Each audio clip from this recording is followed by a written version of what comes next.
Chapter 3, Our College. This next was read in College Hall, December 1881, before conference delegates and leading workers in Review and Herald Office, Sanitarium, and College. There is danger that our college will be turned away from its original design.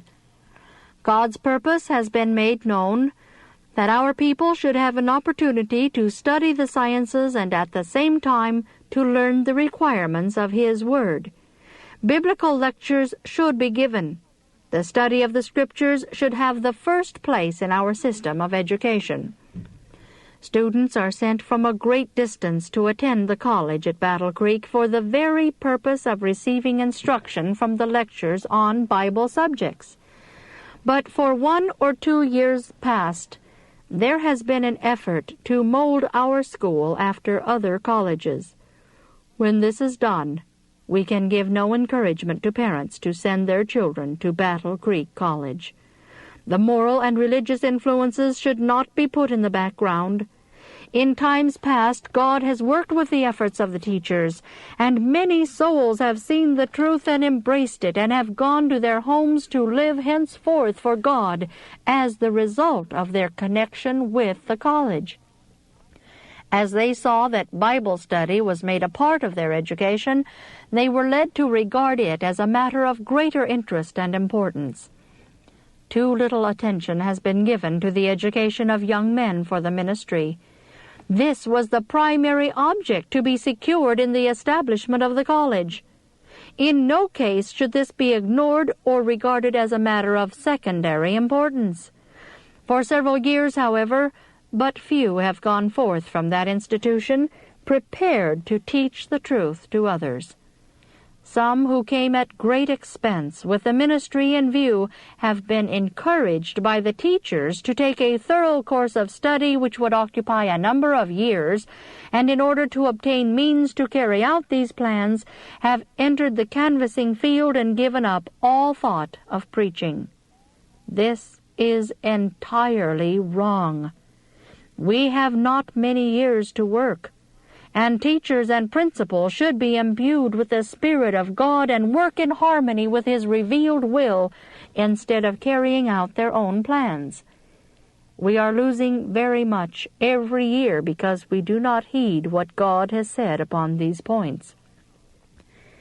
Our college is designed of God to meet the advancing wants for this time of peril and demoralization.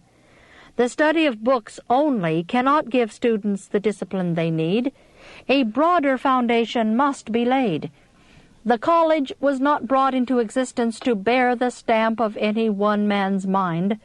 Teachers and principals should work together as brethren. They should consult together, and also counsel with ministers and responsible men, and above all else, seek wisdom from above, that all their decisions in reference to the school may be such as will be approved of God.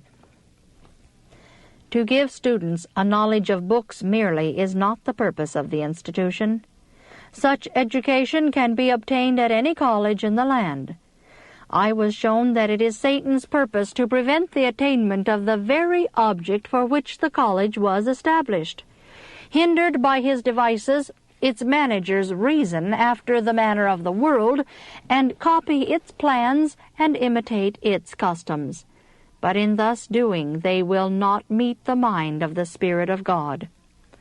A more comprehensive education is needed, an education which will demand from teachers and principals such thought and effort as mere instruction in the sciences does not require. The character must receive proper discipline for its fullest and noblest development. The students should receive at college such training as will enable them to maintain a respectable, honest, virtuous standing in society against the demoralizing influences which are corrupting the youth.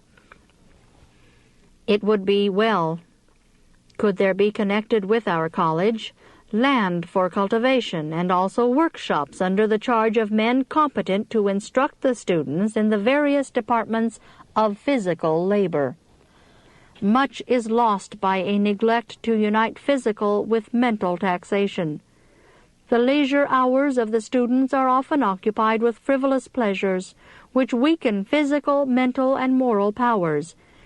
Under the debasing power of sensual indulgence, or the untimely excitement of courtship and marriage, many students fail to reach that height of mental development which they might otherwise have attained.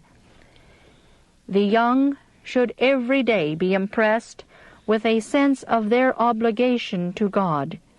His law is continually violated even by the children of religious parents. Some of these very youth frequent haunts of dissipation, and the powers of the mind and body suffer in consequence. This class lead others to follow their pernicious ways. Thus, while principal and teachers are giving instruction in the sciences, Satan, with hellish cunning, is exerting every energy to gain control of the minds of the pupils and lead them down to ruin. Generally speaking, the youth have but little moral strength. This is the result of neglected education in childhood. A knowledge of the character of God and our obligations to Him should not be regarded as a matter of minor consequence.